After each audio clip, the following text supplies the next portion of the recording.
Sorry, Sam. Welcome to 2026. Enjoy a fart noise. You're sort of aware of a terrible power that you have to just make a fart noise into your microphone. This is awful. I can always do that. Mm-hmm. It's true, but now you've kind of reckoned with it. You know, it's proliferation. The podcaster's burden is to know that at any point you can. For the record, the reason why this is happening, and this was a joke I'm happy enough with that I'm going to read it into the record in a tone that kind of sounds like a joke, and it's up to you whether you laugh at it or not, is Matty was saying that she goes to the climbing gym in the middle of the night and climbs in secret. I said, no. I said it early in the morning. In the morning. It's not material to the punchline, which is I said the lonely climber seems to scale the wall at night. Like, and you have to read that to the tune of day and night, right? Like, so it's a good joke. Yeah, and then I made a big long fart noise, and that catches you up. Now you're back up. And to where now we are forced to sign sort of like a SALT 3 treaty about non-fart noise proliferation. That's right. Yeah. SALT 3, everybody. No SALT gods, no 3. mayors. When it enters its third year, will be 56 minutes of us just doing. SALT 3, the thing they have to give trans women who keep wondering why we're kind of like got low iron levels. Yeah.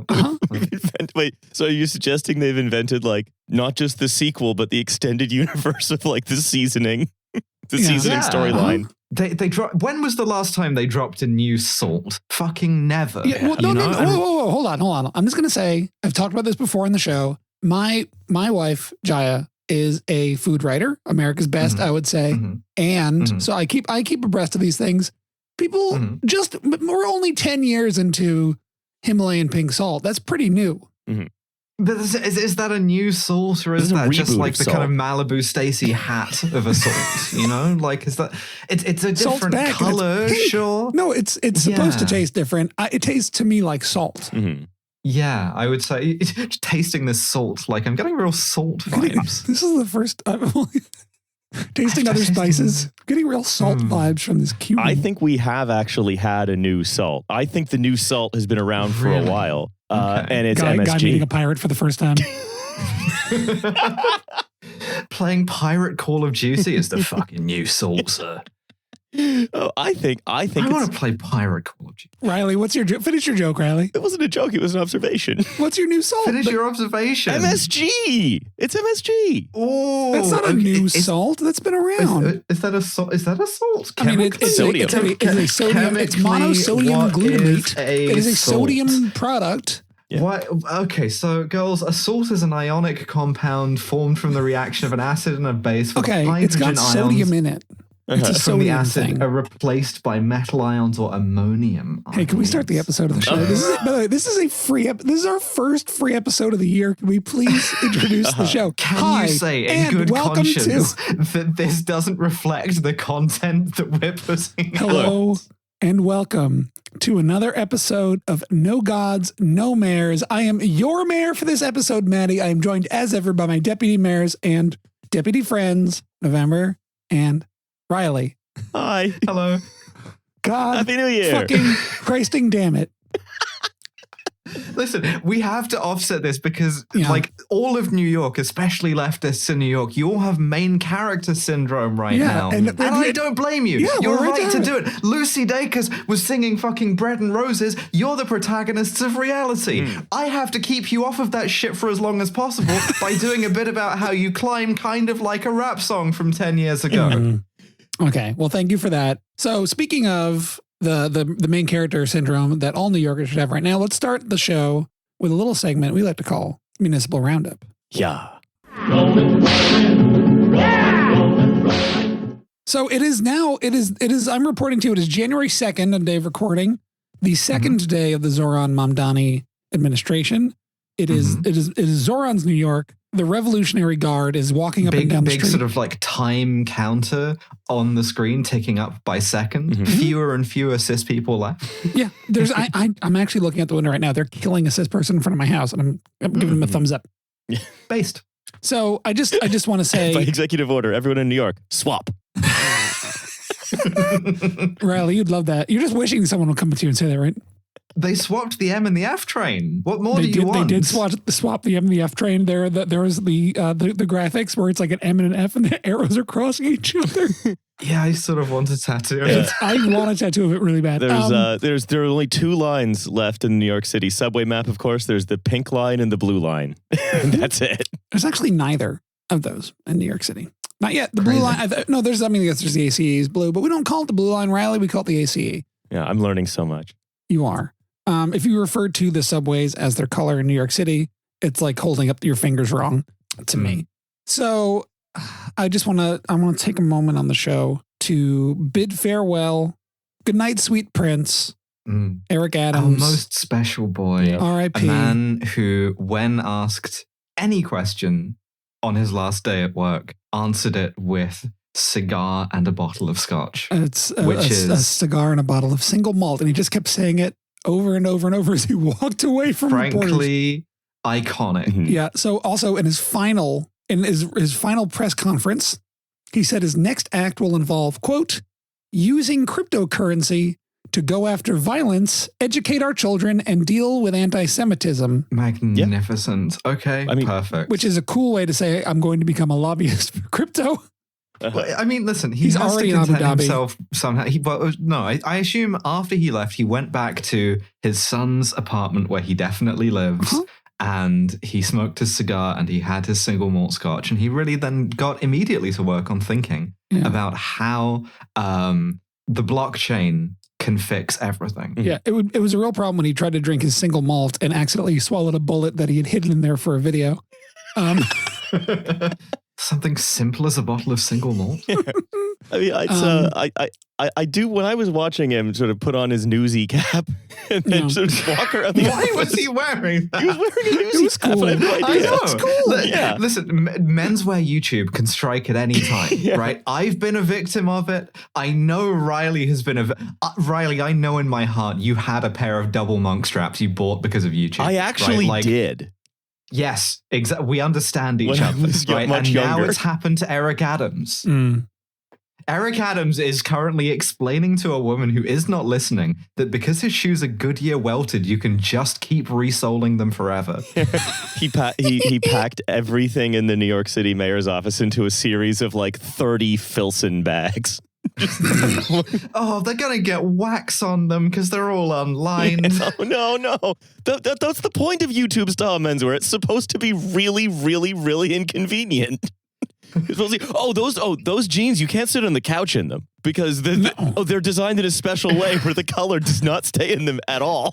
Eric Adams zipping up the heaviest samurai jeans ever made, slinging his 8 Filson bags over both shoulders and sadly trudging back to New Jersey. Yeah, he actually immediately got on a plane to Abu Dhabi, I believe. Like a deposed dictator. Well, he's going to come back. He said he was going to live in New York forever, which is so funny because he never lived here before he was mayor. He assumes that he just has to go live in Moscow with like Gerard Depardieu and Jan Marsalek. He's like, well, that's it for me. Guess I'm going to go get Russian citizenship. Abu Dhabi, the real 6th borough. Yeah. So good night to a real evil man who sucks, but is on some level sort of the father of this show. Yeah. So we will... We'll keep abreast of any Adams news because I'm sure there'll be more. I mean, can I just say the last thing? I don't dare speculate. That I love that for his last act, as his last unofficial act as mayor, his last post on a mayoral social media account was just a high school style montage. Yeah, with the Green Day song. With and the everything. Green Day song on it. It's like he did swear undying vengeance on the rat as well in his last day, which I appreciate. I'm really pissed off at myself that I've struck upon menswear Eric Adams the last time I can talk about him. He's going to go to Abu Dhabi in a pair of those LL Bean boots and die of dehydration. You're not going to be able to see the jeans under the thobe or whatever, right? You're not. He was buried. He will start wearing it. You know, the second he gets there. Oh, I think he assumes they give you one when you get off the plane. like a lei at the Hawaiian airport. They should, anytime you fly anywhere, they should give you the national costume for free and you should be encouraged to wear it. this is my sort of tourist pitch to anywhere in the world, Oh, yeah. I would be delighted. Or at least anytime Eric Adams specific. I feel like Eric Adams should get like the key to the city, but for the world. Yeah, like the sartorial key to the city. Like, here's what people wear. Here, you know? And he's like, every time he's going to be like, oh, hang on, my Universal Works flannel shirt, if I don't hang it up and steam it immediately, will crease irreparably. It's made of a special flannel that creases forever if you ever bend it. It's so awesome. Plus, I've tucked it into my jeans, so the bottom half of it is dyed. All right, so this is a menswear podcast now. So I just think menswear is funny. Yes, so do I. I want to finish our New York Minute here with a brief Nomiki Konst Bill de Blasio update. There was a profile of Nomiki Konst in The Cut by E.J. Dixon, and in it, I just want to read a little quote about what it was like to date Bill de Blasio. Quote, he wrote her love poems with titles like One Pussy Nation, and joked about creating a country called Cuddleania, where everyone was required to cuddle. Okay, so listen, he's read it, but like he sounds like a nice guy. It's just a beautiful thing to read into the record that that is. God, didn't Nomiki Konst follow the show account? Is she listening? She is listening to this. And if you are listening, Nomiki, come on the show and talk about Bill de Blasio. I'm please. Sorry that guy did those things to you. Of writing you One Pussy Nation. Okay, I'm going to ask a question to Nomiki Konst. Okay. You are not a mayor, but we will follow you from the account so we can talk about this. That's right. How did you feel when your ex-boyfriend, ex-mayor of New York, Bill de Blasio, read you One Pussy Nation? Yeah. I do need to know. I need to know how you received it. Was it like, were you like, positively? This is sweet? Or were you like, yeah, cool. Thank you, William. Because either we could be tapping into like a really positive memory for her or something genuinely potentially like quite negative. Yeah. So we don't know. We just don't know. In fact, you know, what's going to happen is a few days before this episode is released, Nomiki, you're going to have been followed by the podcast account. This is why. So that's why, on Friday, the 2nd of January at about 10 to noon, 11:50 or so, New York time, you were followed by the podcast account. Please DM. We'd like to talk to you. That's right. Like we're serious. Okay. So we're now leaving New York and heading back to, I have one more. Much like Eric Adams in this way. Yeah. This was sent in by listener William. Thank you for sending this in. And it's just there's a LA Times. What is this? Yeah, the LA Times article reporting that Southern California's unlikely AI mecca is this very industrial city. Can you guess which one? Yes. It looks like Vernon, California, late of this parish, is going to get a data center consuming power equivalent to more than 26,000 homes. This is a city with 200 people in it. I feel two ways about this, right? Like the first way is obvious, which is, for a second, it seemed like things in Vernon were going to get even slightly better. Like the sort of city of Los Angeles was going to, like make them clean up their act and make it a better place to live around. And then that's just being crushed by the newest bullshit. On the other hand, if you have to pick anywhere to site a data center that could possibly be called an improvement, building it on top of the historic Battery Fire District might be it. Yeah, I think, like this used to be a slaughterhouse, and now this rendering plant is another kind of rendering plant. I don't like the update of the Talking Heads as nothing but flowers. Those lyrics are. This was a slaughterhouse. Now it's all covered in data. Yeah. No, to be fair, aside from the massive pollution and horrible noise, this genuinely might be not as bad in the sense that it requires fewer people to be around it. Yeah, it might be an improvement. That's kind of it might be blood because that's how bad Vernon is. Blood-soaked batteries on fire.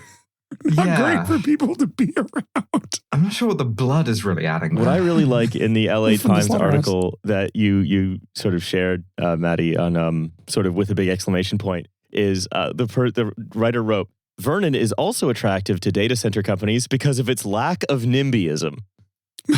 Yeah. I mean, I guess there's so many yards. That's one way to say it, I suppose. Yeah, not in my slaughterhouse. Yeah, they don't really have yards because plants don't grow. Something worse grows. Something alive.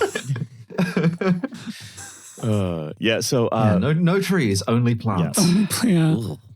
So that's Riley. You said you had a roundup for today. I had one more for the day because I like to cast to find new I like to find new characters for us. Of course, you're sort of head of research apart from everything else. Yeah, you've got a big casting couch that all the mayors of America come and lay down. The mayors of the world. This was sent in to us by on Blue Sky. Again, the Blue Sky DMs are so good for hearing from the ex-partners of former guests of the show, but B, for just like giving us local news because we have eyes everywhere and they're you. Mm-hmm. Yes, you are a key part of our intelligence network. Yeah, you're like the birds that love Sauron to us. So this is I did a little bit of looking into this earlier today. So this is Jennifer Carnahan faces, and I know like one listener is like, they used my mayor. Jennifer Carnahan. Jennifer Carnahan. It's like Callahan, but sort of like with meat. Yeah, Jennifer Carnivore faces pressure to resign as Niçois mayor amid complaints of toxic environment. So this is a Minnesota cabin town, basically. Huh. It's all in one cabin, the town? Yeah, one big cabin. Like in simplicity? Hey, that's in like 4 cabins. Let's not go crazy. So like that one town, they all live in like a massive cabin and the mayor is bullying them, is what I'm getting from this. This is a RimWorld playthrough that's gotten out of hand. And this is the former Minnesota Republican Party chair, Jennifer Carnahan. The punchline to this comes at the end. The town of Dwarf Fortress, Minnesota. Sorry, hey, Riley, you say the punchline comes at the end. That's unusual for a story. I had a long day. Maybe we're the toxic environment. Maybe this is the cabin we've trapped Riley in. I'm being longhoused. I had a very, very, very tiring day yesterday. So basically, Niçois City Council has become embroiled. It's become embroiled in controversy surrounding Jennifer Carnahan's conduct, including, and this is from bringmethenews.com, including her recent claim. This is a great place to be brought the news. Yeah, I love to have my web address be yelled by J. Jonah Jameson. So I got this at picturesofspiderman.org. So basically, she was sent a derogatory email and then claims also to have been pushed by the woman who sent it. So basically, this follows a special meeting focused entirely on the city's mayor last Wednesday. Councilmember Bruce London called for the special meeting following in-person confrontation between Carnahan and local resident Sophie Foster outside a municipal bar on November 28th during the City of Lights downtown celebration in Niçois. Carnahan alleged in a now deleted social media post that she was, quote, unexpectedly confronted and pushed by Foster, who denies everything. Carnahan reported the incident to the police and tried to press charges. Local prosecutors declined to file any charges after reviewing the report. And then this is the quote. This dishonors the City of Lights festival that they have in Niçois, Minnesota. Yeah, so this is from the police report. As Foster and her friends were leaving the venue, Ye Old Pickle Factory, Mayor Carnahan. It used to fucking City Authentic. They factored pickles there 100 years ago, and now it's just private equity owned. Mayor Carnahan said something to the effect, so this is not from police report. This is from someone reporting in the police report. And I apologize for saying this. Quote, there's that bitch who sent the email. After which... Get her, tackle her, fucking kill her ass. There's a fucking email, bitch. After which there was an alleged physical confrontation between Foster and Carnahan. Days before the confrontation, Foster wrote an email to Carnahan claiming she and other Main Street Ale House employees. This is just bars. This is just bar drama. They're all throwing Edison lights at each other. This is like, the City Authentic bar to commemorate the fact that they filmed part of the Seth Rogen pickle defrosted guy movie there is like in a fight with the bar across the street that's called like Ye Olde Racist Tavern, and Tavern has an extra E. What we're going to do is we're going to open up, we three, new business idea. We're going to go to Niçois, Minnesota, a town that's mostly inhabited during like vacation time. And we're going to start a third bar called Ye Old Mayoral Fisticuff, and it's to commemorate the time that the mayor got in a fight. Yeah, my local pub is actually called the Mayor and Constituent, and it's got a picture on the sign of them brawling, like bare knuckle style. So days before the confrontation, Foster wrote an email to Carnahan claiming she and other Main Street alehouse employees and customers heard a, quote, loud and very rude conversation between the mayor and others regarding council member Jesse Zahn, including how to embarrass him into resigning. It's Palin again. It's just Palin in like the inner circle. She was so wait, this is a sort of a crash out spiral. She was yelling her schemes at a bar, the best volume to deliver those at, and then someone who worked at the bar emailed her to be like, hey, it's crazy how you yelled your scheme at us and really kind of ruined everyone's evening. And then the next night she went out to a different bar where the staff from the first bar were recreationally, saw them and was like enemy spotted, locked on in the fucking heads up display, and then sent her kind of mayoral entourage goons, maybe. And then there was a fight, and now she's embroiled. So is that about the size of it? Not only that, they had to have a whole special meeting at work about her because of it. Because of me, they have to have a special meeting. Incredible. Yeah. Now, here's a question. Yeah. In this article, there's a photo of Mayor Carnahan. Yeah. Why is she like in a clothing store?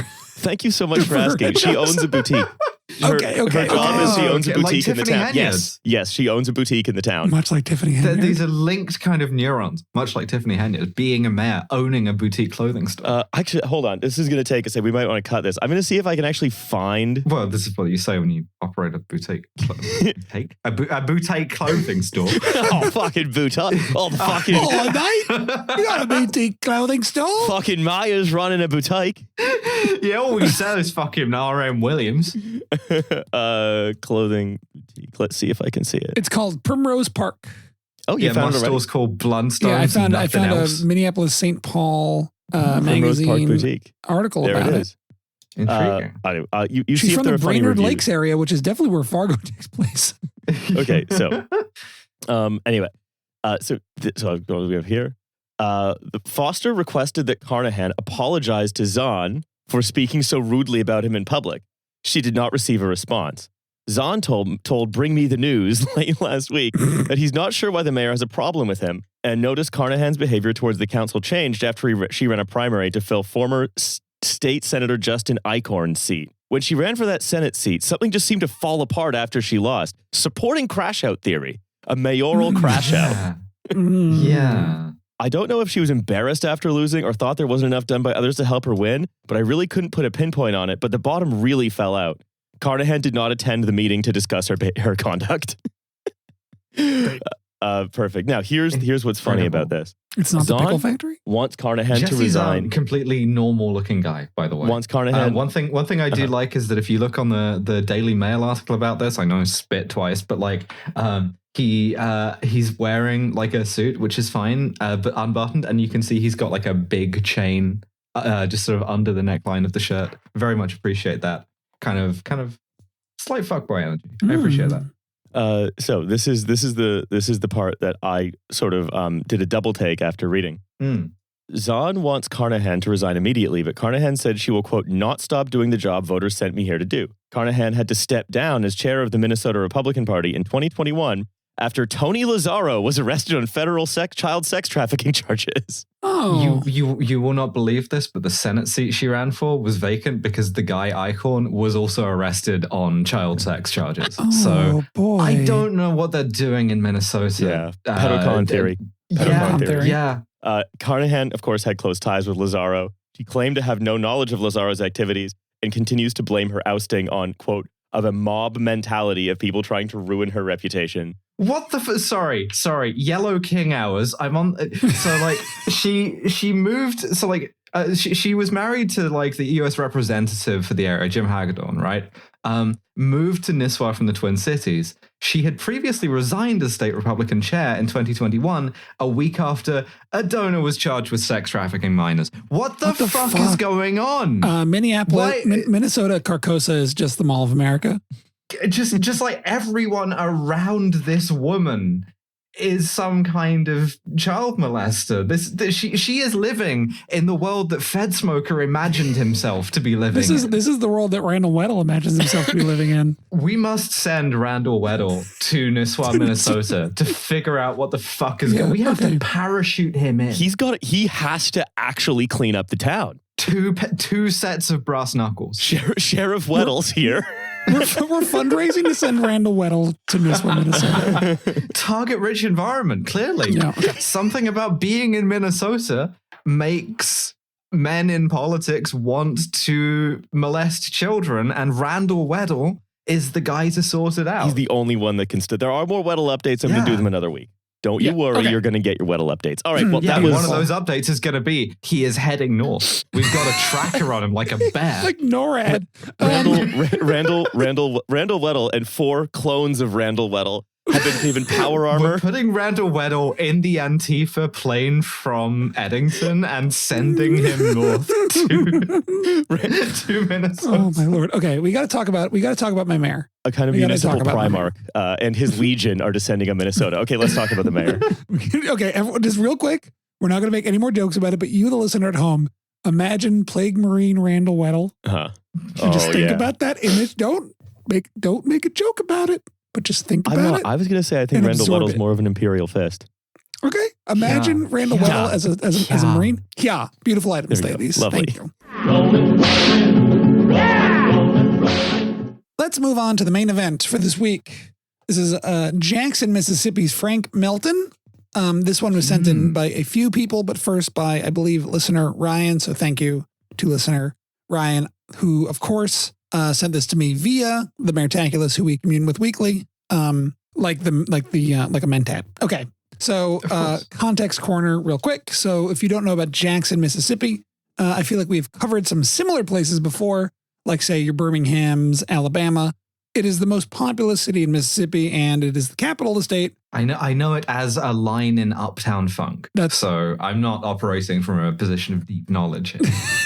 The population is just shy of 200,000 people. The metro's got like 500,000.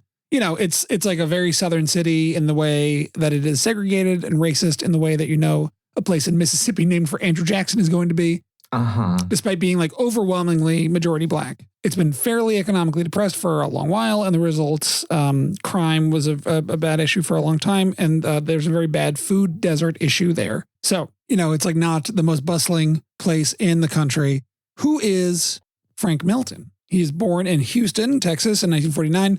He's his high school quarterback, and he heads to University Stephen F. Austin State University in Texas. This is the only way to achieve anything in Texas, as I understand from having seen the documentary Friday Night Lights. This is your way out of Texas society is football. Yeah, you have to watch the documentary Friday Night Lights based on the book by a person whose gender is normal, Buzz Bissinger. A guy I don't think about all the time at all. Right after college, he becomes a broadcaster, first in a place called Lufkin, Texas, as a sports anchor for the local ABC affiliate. By 1977, at the age of 28, he's the general manager at the ABC affiliate in Tyler, Texas, a much bigger city. Oh, this is another classic. Elect a guy off the news. Yeah. Elect a guy off the TV. Yeah, this is Ralph Klein all over again. Yeah, this is a lot of guys. There's echoes of many guys here. Finally, in 1984, at the age of just 35, he arrives in Jackson. He's hired as the station president and CEO of the local NBC affiliate. And so I'm reading here from, the name of the station is WLBT, a delicious sandwich. So I'm reading here from a WLBT remembrance of the guy. Melton quickly made a name for himself as an outspoken critic of just about anything he disagreed with. He was a popular speaker at events across the state, but reached the widest audience with his bottom line commentaries, which aired once a week after the 6 and 10 evening newscasts. He was the fucking, you know, really grinds my gears guy. Yes. And people in Mississippi were like, make that man the mayor. My gears are getting grinded like crazy. He used that time to condemn drug dealers, often by name, to criticize government leaders, often by name, and to demand that parents take a more active role in their children's lives. His editorials sometimes elicited on-air responses from other guest editorialists. He ended each segment with a sentence that became synonymous with his public image. Quote, "And that, my friends, is the bottom line." Oh, he had bits. He had a segment. Like, I mean, he was the segment, but he had a segment. Yeah, he always said, yeah. He always said yeah. He kept calling everybody watching a trans woman. Do not elect a podcaster. I cannot emphasize that enough. Have we done that yet? We haven't. No, I don't think so. If there has been a podcaster mayor, please reach out. And I'm speaking here, of course, to the Mayortaculous. Yeah, I feel like there's been mayors who podcast, right?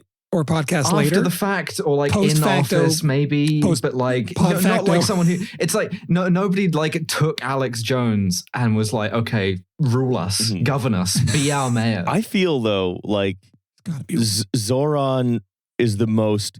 It's like he's the most vulnerable to having started a podcast. Adjacent, 100. That is a guy who has listened to podcasts. That's a former like SoundCloud rapper. Well, literally, yes. But like that's the closest thing spiritually to a podcaster you can be as a musician, I think. I think because like we're getting like this is the kind of generational problem here is that they're sort of like picking from our pen, right? Like our age group are becoming mayors, which both inspires a kind of deep dread in my own life. But also the realization that there are people of my age who are podcasters now. They are in danger of becoming mayors. It could happen. Yeah. It could happen to you. It could happen to you. You could be drafted as mayor. Christ, I hope not. No. They're going to come to your house and make you mayor in November.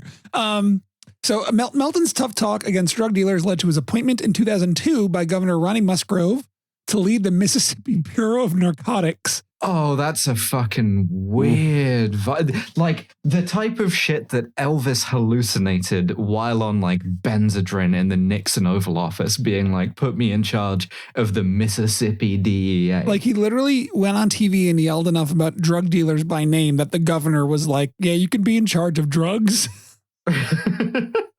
So you're so smart. And anyways, so that happens in 2002. In 2004, Musgrove, the governor that appointed him, is defeated handily by a Republican oil and tobacco lobbyist called Haley Barbour, who immediately dismisses Melton. He's only there for 14 months, but not before getting like a soupçon of embattlement. He has a little bit of power. He's in charge of drugs for 14 months in Mississippi. That's crazy.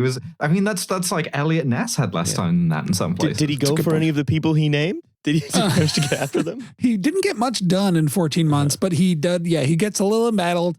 This is one of those stories we come across sometimes on the show where it's like so complicated for not much payoff. So I'm going to give you the very short version. In April 2003, a Mississippi Bureau of Narcotics employee named Roy Sandifer distributes a memo internally alleging complaints of theft of state property, falsification of overtime records, and the transfer of agency planes, mostly to Senator Trent Lott. Hold on. Why does the Mississippi? I know why. Because it is Elvis's dream again, as I stress. But like, why does the Mississippi DEA have multiple planes? I don't know why, but mostly they are. It is alleged that agency planes are being used to curry favor with Senator Trent Lott. Okay. On the same day, that memo was leaked to a Clarion Ledger reporter at their DC bureau. That's Jackson's paper. The next day, the leaked memo appears in the paper. 11 days later, a retired Mississippi National Guard pilot and MBN official named as some of the wrongdoers in the memos file suit against Melton and another pilot claiming Melton was the leaker. This drags on. Huh.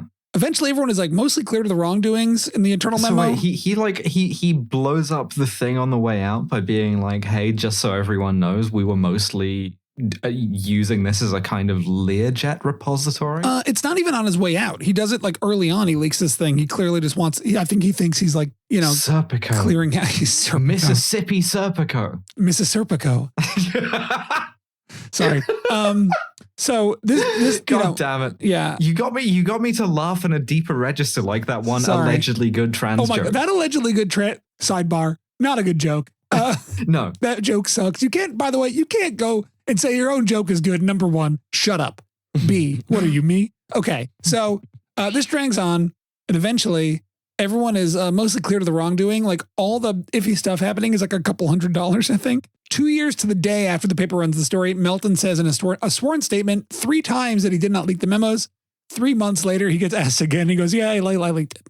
Well, it's like you ask him 3 times and he will lie, but it's like a legendary character. Yeah, the 4th time he can't lie anymore. Maybe he's got OCD and you have to ask him an even number of times. which is fine. So while that is all going on, Melton has decided to answer the call of the sash and to run for mayor. Ring, ring. It's the sash Ring, calling, ring. not that one. Will you accept the charges? Not yet. So he's pretty well known for these bottom line segments, and he's also well liked in a lot of Jackson's poorer neighborhoods. He volunteers at the local YMCA a lot. He's just around. I'm reading here from a New York Times article that was written later about him, which is always good when the New York Times writes an article about you later. When the New York Times takes an interest in Jackson, Mississippi, I assume that's because the New York Times is really trying to diversify its portfolio rather than you have fucked up insanely bad and now New York City, the protagonist city of reality, is laughing at you. That's correct.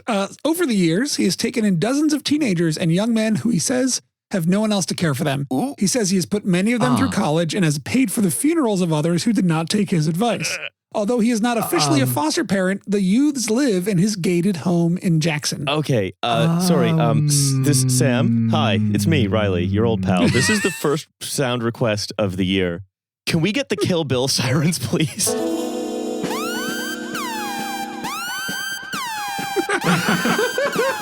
Okay, I'm just gonna say these are like teenagers, like older teenagers. These are like young men. That's not that much better. It's not that much better, but it's a little better. Well, is it? I mean, the thing is, there is maybe a pathway for this not to be sinister until you hit the words.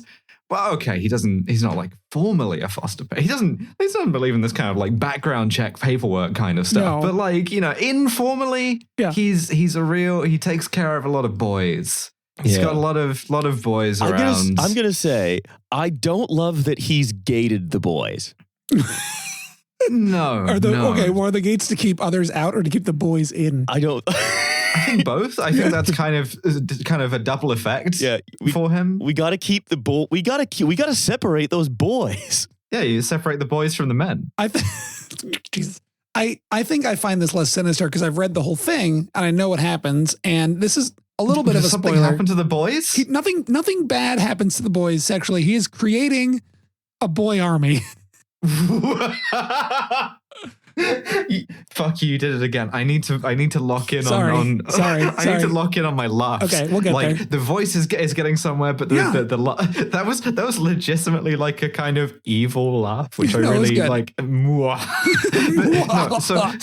mean, him creating a boy army doesn't necessarily disbar the possibility of him doing other bad stuff with or to the boys. Like it could be a kind of maybe the boy army is more of a kind of a sacred band of thieves kind of situation. We don't know. A sacred band of boys. Well, that was the sacred band of thieves. That's true. The other thing. They were all boys. It's my kind of elite special forces gay chomo unit, which the United States, to the best of my knowledge, has not yet replicated. It's sort of lagged behind in that innovation, but I'm not thrilled about the boy army. I'm not thrilled about the boy army. Is this like a kind of Eric Adams thing of like I'm gonna sort of like forcibly demonstrate like a kind of positive example of masculinity? Yes, I'm gonna do this in the weirdest possible way. Very much like, so. He's got boys. that Eric Adams early strain of pull up your pants, So at this point, pull up your pants in this cage that I put you. I've thrown you pants in the cage.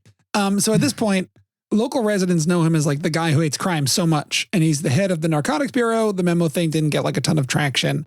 It's like populist, right? Like because like people authentically do care about crime and fear crime, sure.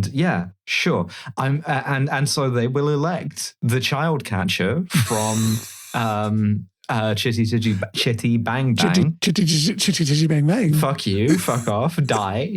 Perish. Look, no, but the only thing saving you here is that that's really hard to write down. Otherwise, that would be a group chat name. Yeah, I mean, it's probably got like Chitty XKHJ. ITT. Do you know, I just to find our group chat, I search the word mayor until I scroll and I scroll until I see it. Yeah. We make our lives so much harder. Okay. So, but the current mayor at this time, Harvey Johnson Jr., is Jackson's first ever black mayor, and he's in the middle of finishing out his second term. There's no term limits here. So Melton primaries him, promising to solve the city's crime problem in his first 90 days using, I don't know, magic or boys. So he had 14 months to clean up drugs in Mississippi. Did not do it, but managed to leak a bunch of documents. 3 months in only 3, because it's a smaller location, I guess. It's a lot smaller.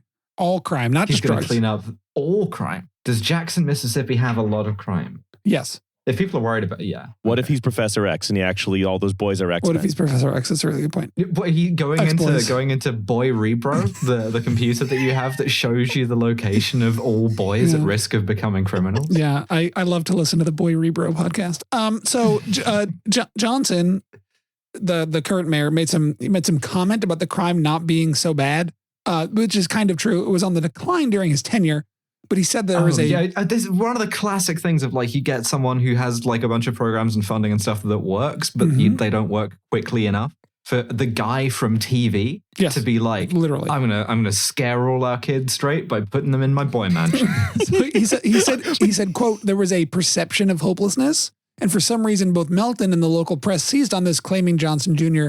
said that there was only the perception of crime, and it kind of sank him.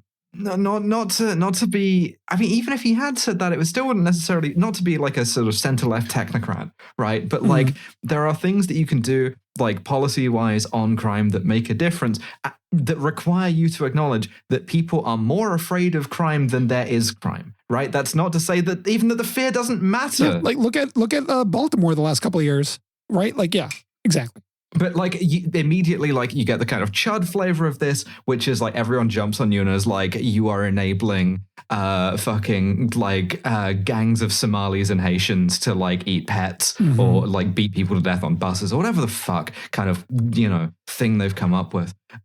Or you get the kind of populist variant of this, which is like kind of softly bullshit. What people need is to be caged in my mansion.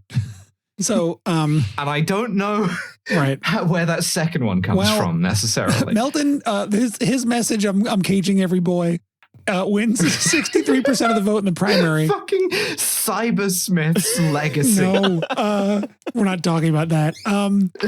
He wins 63% of the vote in the Democratic primary, and he cruises in the general. It's a very Democratic voting city. Yeah. He takes office in July 2005, and at his inauguration says, quote, "We will deal with crime in a way that you have never, ever seen before." And you know what? That's true. Oh my God. And here's the meat of why I wanted to talk about this man. Because here are some events. You want to hear about some events? There's so many terrifying directions this could go. I'm just thinking about, like season 1 of The Wire when they're all kids. Yeah. Right? I'm just thinking about this guy landing on top of that and putting them all in a fucking oubliette. Like my boy oubliette. Okay.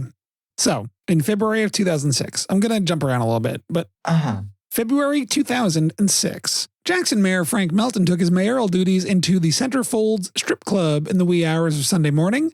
Melton showed up at 1 a.m. with 2 other police officers and claims he found violations of the city's nudity laws. News media lingered outside the club the following night, waiting for Jackson police to make a return visit, but caught no activity.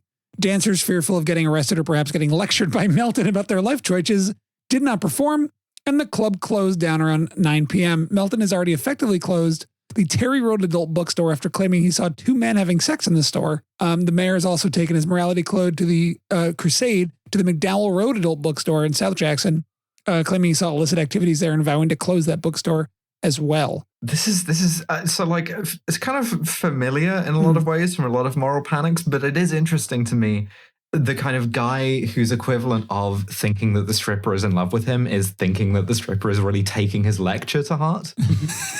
But he is showing up at strip clubs and adult bookstores in Jackson with the police personally leading raids, looking for things that aren't happening. I said Elliot Ness jokingly earlier, but I think he does want to do it. Yeah. And he's doing this a lot, and we'll get to it later, but in 2007, a judge issues a warrant for Melton's arrest for doing this.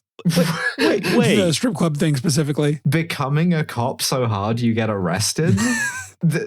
I gotta ask.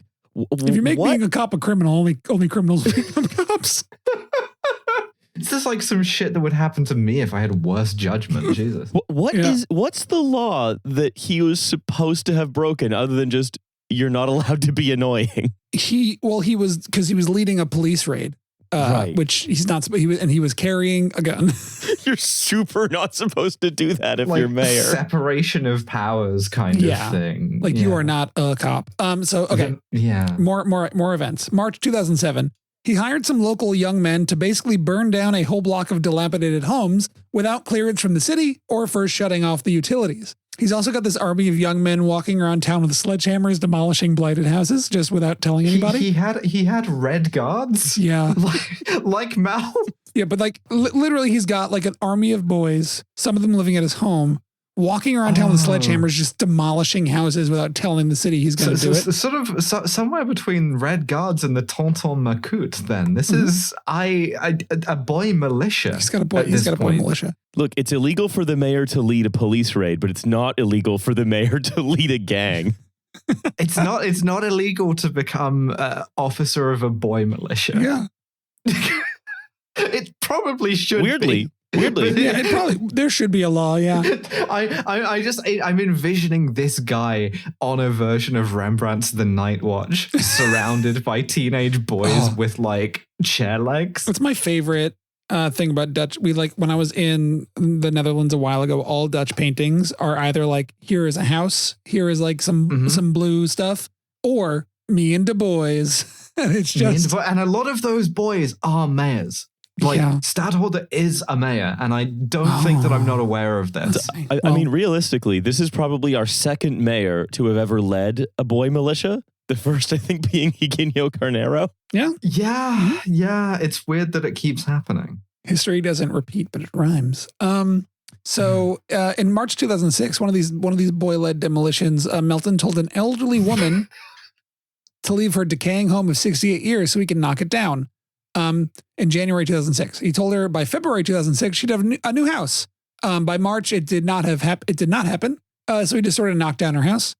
Well, the problem with the boy army is that they're much better at demolishing houses than building houses. You know, But why does no one want to hire my company? Irresponsible demolition. Yeah, the press asked the contractor that was involved, that was going to rebuild the house, what was going on, and he said, talk to Melton. And Melton said he blamed bureaucracy and weather. We're going to rebuild our home, but we've had a lot of rain problems, some debris problems with trees. Yeah, sure, man. So he blamed rain for not being able to build a house, which is interesting because I don't know if that's ever happened. You can't build when it's wet. You can't do it. May 2006, Jackson Mayor Frank Melton says he plans to continue stopping school buses to interact with kids, including today as high school students are being taken home. Stop doing that. Stop interacting with the kids. Stop. No, that's not right. You can't do.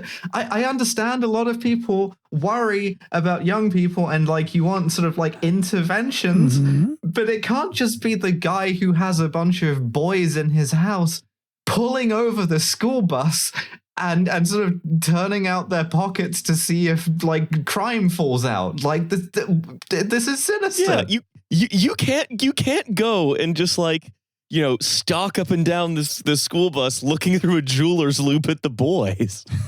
No. Stop scrutinizing the boys like that. This is really important to me. If shaking their hands and hugging their necks is inappropriate, then do what you have to do, Melton said. My love for them is unconditional. Okay, hold on. He's put two things together, one of which is, I guess, appropriate. The other, the second one's not appropriate for the mayor to do with the boys. Just straightforwardly, like, I make a lot of body contact with the boys, and I'm going to kind of bundle that all into one thing. Oh, so you want me to 2020 socially distance myself from the boys? You think you want me to, like, touch elbows with the boys at most? You don't want me to shake a boy's hand? You don't want me enjoying the musk of a boy? The warm hand feel of a boy hand. I don't like hand feel. Don't say that again. Do not say the word hand feel to me. Why, if I don't hug the sweet boy's neck, I shall surely perish. I don't caress the supple palms of a boy. How is he gonna know not to like do drugs? Yeah. Look, literally, he said he would He didn't know which high school he would target after the 3:30 p.m., but it would be, quote, You can't say target. wherever I find a school bus. He didn't know which high school he was going to target next as a sentence to be used by the media of a serial killer in a cop movie, not the mayor of a city. Also, it's like wherever I find a school bus, he's just tooling around and he like has a little siren on his car to pull over wherever I find a school bus, that's my home. No, he's pulling over the buses to encourage the children. The superintendent asked about this, goes, I still contend it's somewhat unorthodox to take this method to encourage kids. But as you know, our mayor is an out-of-the-box thinker. He's like genuinely like bothering them to the extent that I think that this might work by accident, in the sense that like, yeah, I actually can't do like drugs or like petty crime because the mayor is following me around and he keeps touching me. Yeah. He's pulling over my school bus with police cars and coming onto the bus to shake my hand. Here's the thing. How can you pick up a graffito spray paint can or a weapon if your hand is filled with the mayor's hand?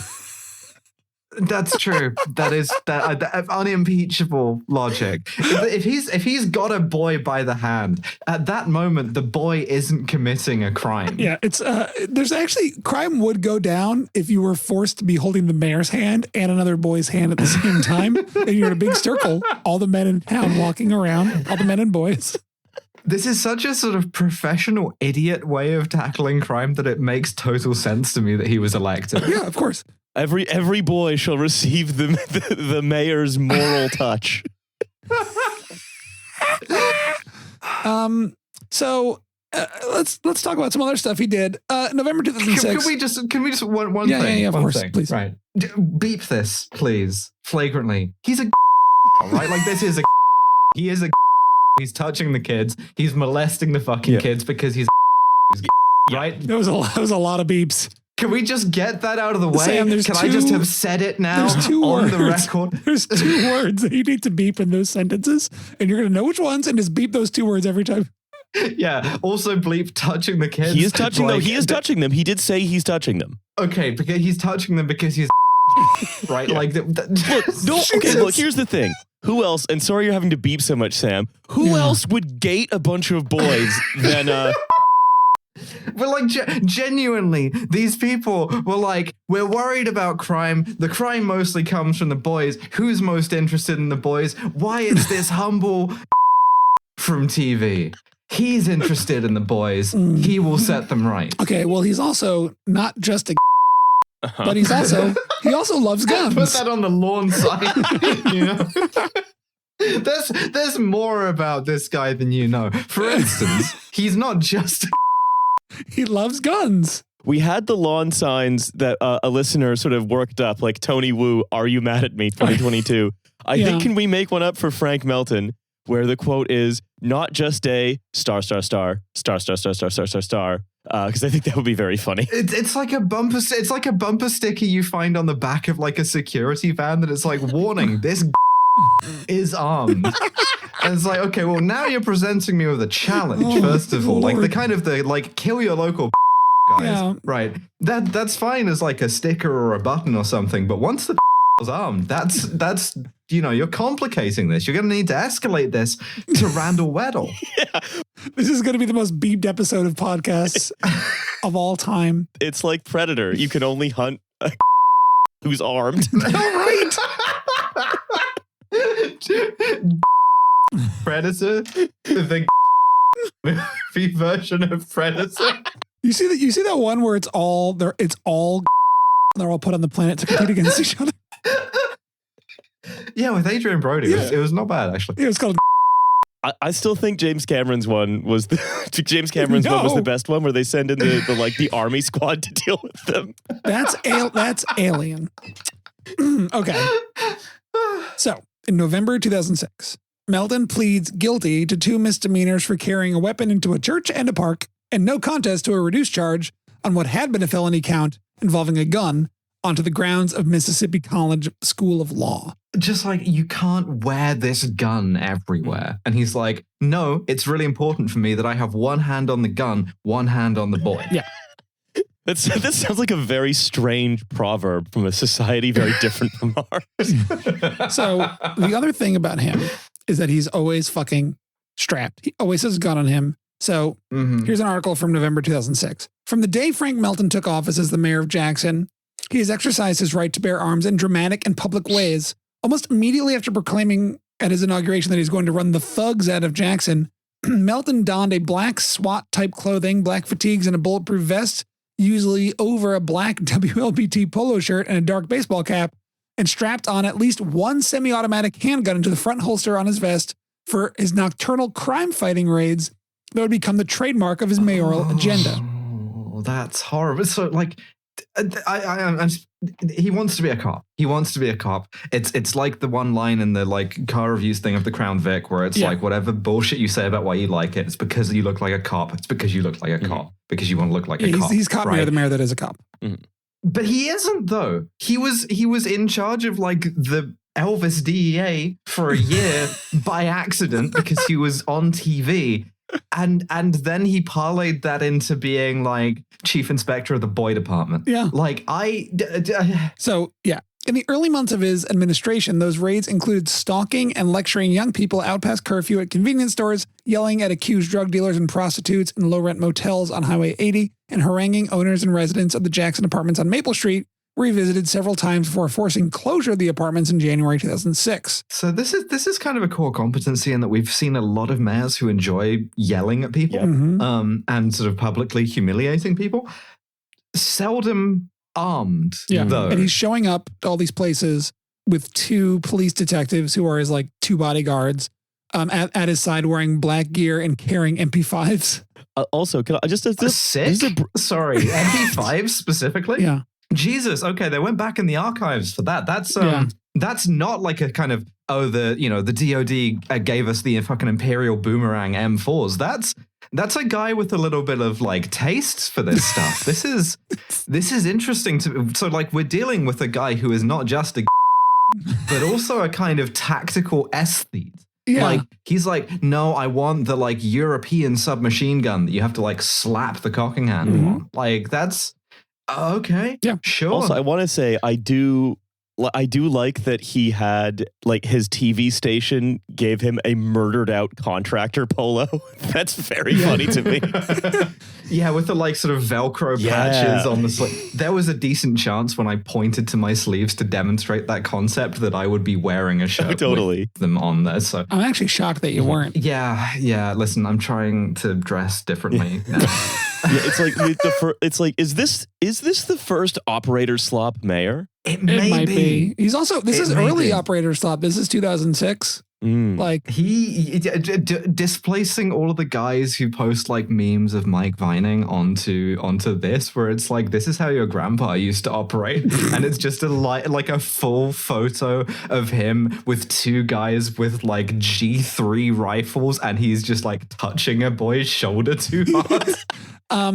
So wait, hold on. Like heavily into like European guns. Like enforcement of public morality, being a. This is a dangerously European coded man for an American. Yeah, and he's a European coded man with a lot of guns. So the Jackson apartments now sit boarded up, and Melton and his bodyguards are under indictment for a raid on Ridgeway Street. They indict a guy for being a little too European with it. You hate to see it. This one wasn't just about guns. It involved sledgehammers and at least one 4-foot walking tall-esque stick that witnesses say Melton used to break windows personally at the duplex where schizophrenic and convicted petty drug dealer Evans Welch lived. He just brought like a cane with him? Yeah, he brought a big stick for breaking windows. We'll get to the indictments in a second, but this guy's relationship with guns is just so insane. There's another long profile of him that I was reading in the Jackson Free Press about Melton and guns. But he talks about, during the interview, we talked in depth about the young men he tried to help over the years, like Maurice Warner, Stephanie, and his brother Joe, as well as a 14-year-old white kid that Melton said had skipped school and was smoking marijuana in Melton's home some years back. Melton told me the teen then just, quote, took a gun and killed himself. Quote, they were supposed to be in school, he continued. They skipped school, and the kid was playing with a gun and put it to his head and blew his brains out. Melton did not say where the boy got the gun. So we're going to have to beep this too, but it's murderer. Yeah.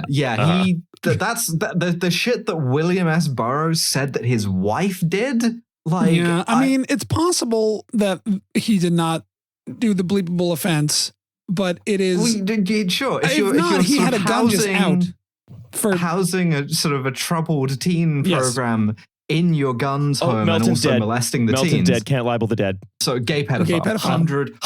Yeah, he's 100% was gay pedophile. Gay pedophile. Most pedophilic mayor maybe we've done. Yeah. So sorry for doing so much reading on this one, but there's just this completely bizarre sequence about how he lives his life in this profile. Wow, a bizarre sequence about how this motherfucking guy lives his life. Yeah. Crazy. The guy who, for fun, is like, I'm going to go apartment window breaking with my boy team. How did he not die at the hands of one of his boys? Right? If you're sort of like keeping a boy dungeon and a sort of like series of firearms co-located, and the boys have access to the firearms. Like, I think the boys like him. Oh, probably because of the molesting, I guess, if I had to imagine. So the next time I saw that leather gun holster on the night of Sunday, April 2, the eve of the start of the murder trial of Albert and Terrell Donaldson and James Benton for allegedly killing a man named Aaron Crockett. Melton had invited me and a photographer over to dinner with him and the young men who lived with him. How many young men was it? Does it say? We planned to go out in a mobile command center on a raid, which is what he called his little thing. At the house, the mobile command center is like a minivan full of boys. Yes. Right? At the house, we ran headlong into a bizarre cast of characters. In addition to Melton and the young men who live in the house, there was a police chief, bodyguards, a mild-mannered Rottweiler named Abby, and his star witness in the trial, Christopher Walker. Already dressed in his black night garb with no guns or vest, Melton was in a jovial mood and kept trying to get me to interview the star witness of this trial, who looked very uncomfortable with the situation and kept leaving the room. He then took me on a tour of the house, from the recliner-filled movie room to the Olympic-sized swimming pool where he swims every day, and over the pool, his bedroom was the exact size of the pool and was sparsely furnished with an unmade bed and a few pieces of heavy furniture along the walls. Next to his bed sat an old-fashioned red phone that he called the hotline, where he gets reports of murders. On his dresser were strewn several gold badges and a handgun. Hanging on a coat rack a few feet from the dresser was the tan leather gun holster amid a number of different baseball caps. Okay, journalistic malpractice. You didn't see what the badges were for. The thing that depresses me is I had a look about the kind of tactical vibe, and I take back the aesthete thing because the vest is it's the like it's the airsoft vest, the one with the shoulders, right? Yeah. Like anyone, like you've seen it before. Mm-hmm. It's like they use it in like sort of cheap action movies because it's cheap. Sourceless, I hate to say. Like, how the fuck do you have MP5's money and you're still with the airsoft? And in one of these photos, he is touching a boy. He is taking off that boy's baseball cap to touch the boy. Boy, oh boy. So we're bouncing around a lot here, but the main thing he's doing is demolishing houses and performing police raids while carrying a huge stick from his mobile command center. All of this with what he calls his lawn crew of random men he has half adopted, who all live in his big gated complex and are constantly stealing from each other, apparently.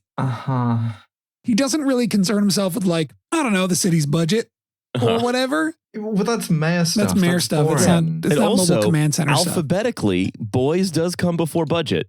You know, you gotta handle the boys first. Yeah. Also, he said he would handle the boys within like 30 days, or whatever. Yeah. 90 days, yeah. Anyway, in September 2006, just a year and a half into his term, he is indicted on 8 charges, including burglary, malicious mischief, and causing a minor to commit a felony.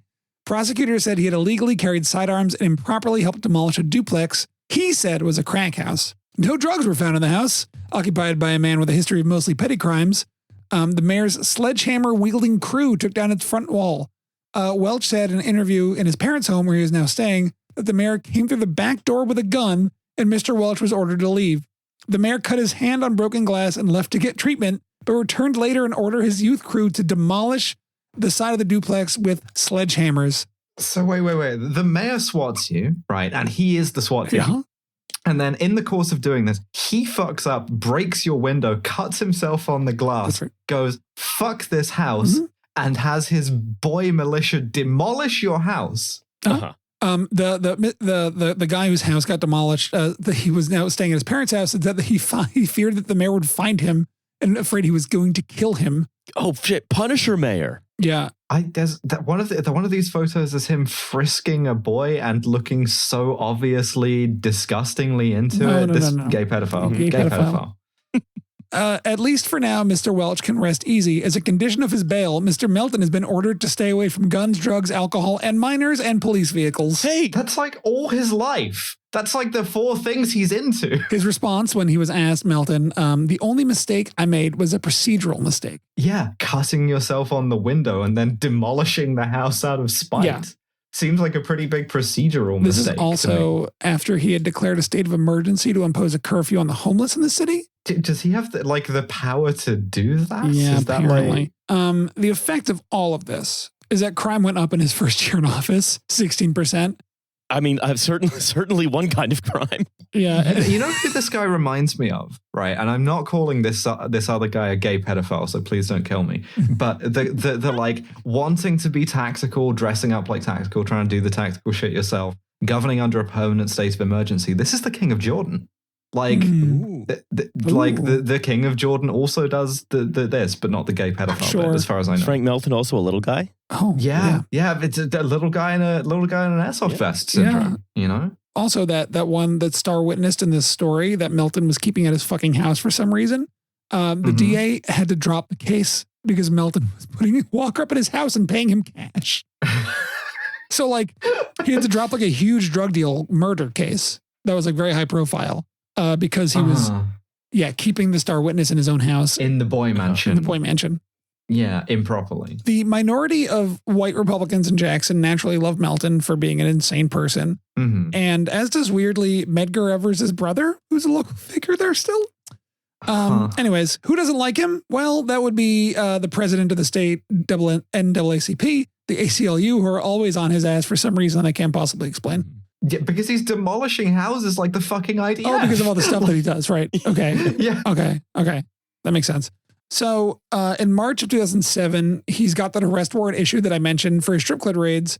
He is, for a week, secretly under house arrest with an ankle bracelet.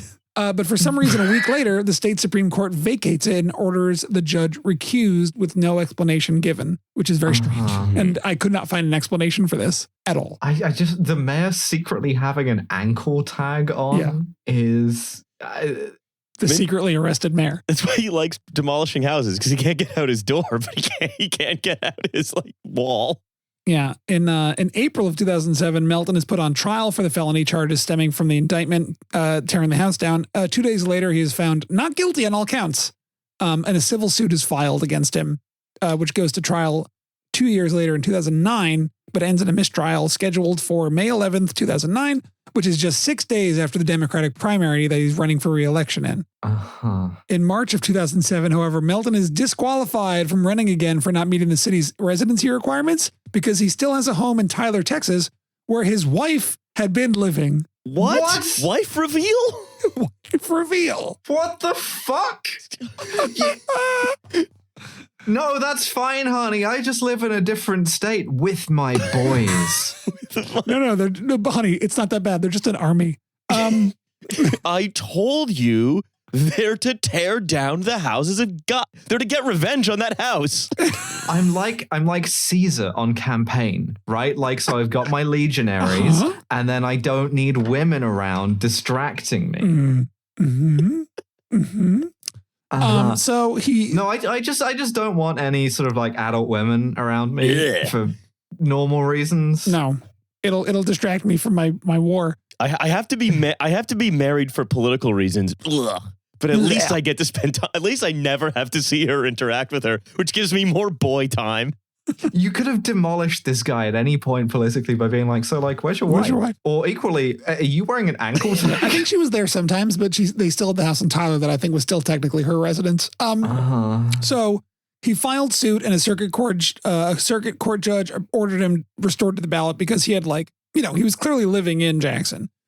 So primary day is May 5th, 2009. He was forced to move in with his wife, and he's just walking around like kicking rocks and huffing and sighing all day. Don't live my stupid adult women. I barely have room for her in my Olympic-sized pool-sized bedroom. Yeah. So May 5th, 2009 is primary day. His civil retrial is set for the following week, and he loses in the primary to Harvey Johnson Jr., the guy who he originally beat. He immediately suffers cardiac arrest and dies 2 days later. I'm issuing an RIP bozo to this guy. Yeah. And there he is. That's him. What a rat. So like, what day did he die on again? He died on the 7th, I think. Okay, because on May 5th, 2009, Jackson Free Press put out an article that says, Mayor Frank Melton, quote, still alive, spokeswoman says. Yeah, he suffered cardiac arrest and went to the hospital, and then he died 2 days later. Okay, sure. Yeah, but he basically lost so bad that he died.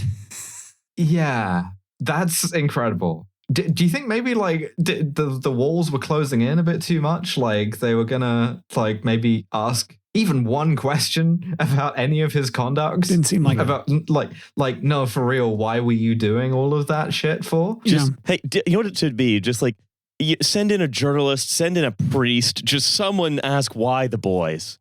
Why the boys? Benoit Blanc versus the boy. Now man. Frank Melton, what's so many boys around? Well, the problem with doing it in Jackson is that everybody sounds like that. So it'd be yeah, he sounded like that as well. Like this is a story in which the gay pedophile's victims, and everyone else involved was talking like Foghorn Leghorn the whole time, and they just thought that was normal. Mm-hmm. Like, maybe that's the thing. Maybe once you normalize talking like Foghorn Leghorn, having a gay pedophile mayor is also normal to you. I don't know. Maybe. But that's my mayor. There are very few like him. This felt like getting hit in the head 5,000 times. You could see why I entered like a manic state a couple days ago when I was doing the notes, texting you guys about this. The wife reveal just to be like, by the way, he was married this whole time. That's the prestige. Yeah. Yeah. I mean, I do understand why doing this mayor sent you into a manic state, because like he's a stressful man. He is a stressful man. Yeah. Astounding word. Thank you so much, Maddie. Mayor. Thank you so much, Maddie. I hate him. Yeah, he's real bad. I don't like him either. I have to do a fun one soon or I'm going to kill myself. Yeah, what a real stinker was Frank Melton, and also a gay pedophile. Well, the thesis of the show is that being mayor allows you to be weird. Doesn't get much weirder than that, does it? Right. Like, no, he's truly one of the weirder guys I've encountered. Yeah, he's been on my list a while. That's right. Oh well. Perfect. What I want to know, and please write in if you are a Mississippian, if you're a Jacksonian, if you sort of know about this guy. How is he regarded now? Because I looked this up, right? And like Jackson has like a left wing, like a Demsoc mayor. Do people remember like, hey, it was weird that time that instead of that we had the gay pedophile? Like, I think basically he's remembered as a very, very, very bad mayor who was an extremely weird guy. It'd be very funny if he was remembered like weirdly fondly, like Stalin in Georgia, you know, like, okay, he was a gay pedophile, but like he made us great, you know? Like, I think he might have a street. He did move Jacksonians to different neighborhoods to try to like keep an ethnic balance. That's why he was the Napoleon of gay pedophiles, right? Like nobody was moving like him. It wasn't good, but it was like world historic. Yeah, I'm sorry. They renamed a bridge and a street after him recently. That's the thing I found. That he was history on a Crown Victoria. Veering in front of a school bus to pull it over. And I shit you not, I found in the caption of one of the photos, many photos of him touching a boy, turn their baseball caps the right way around. I found a photo of him, of the man himself wearing a backwards baseball cap. So that's fascinating. Well, it's fine when he does it because he's a cop. Well, he was doing it while on a raid. Like it's him in the bulletproof vest. Oh, like backwards baseball cap. If you have Oakley's and a murdered out polo shirt with an airsoft vest is a classic look. If you also have a beard, like that is such a classic look. He was clean shaven. Yeah. This has been magical. Yes. Yeah. Thank you so much, Massey. Thank you so much to the listener as well. This is a free episode, so you can go to nogunsnomayors.com and become a patron. Why not? Yeah. We got other mayors. Sometimes they're funny, sometimes they're profound, sometimes they're kind of discomforting. Sometimes they're all three, as I think this one. Who's mayor next week? Who's the mayor of the episode next week? Nova's the mayor of the episode. I believe it's Nova. Is it me? Yes. Okay, it's me. It's you. It's me. Oh God. Okay, it's me. God. Fine. Oh, mayors. I will come up with something. Okay. And I don't. So I look don't forward know. to something. The Mayortaculous will speak to me, I'm sure. Thank you so much for listening. Thank you. Goodbye.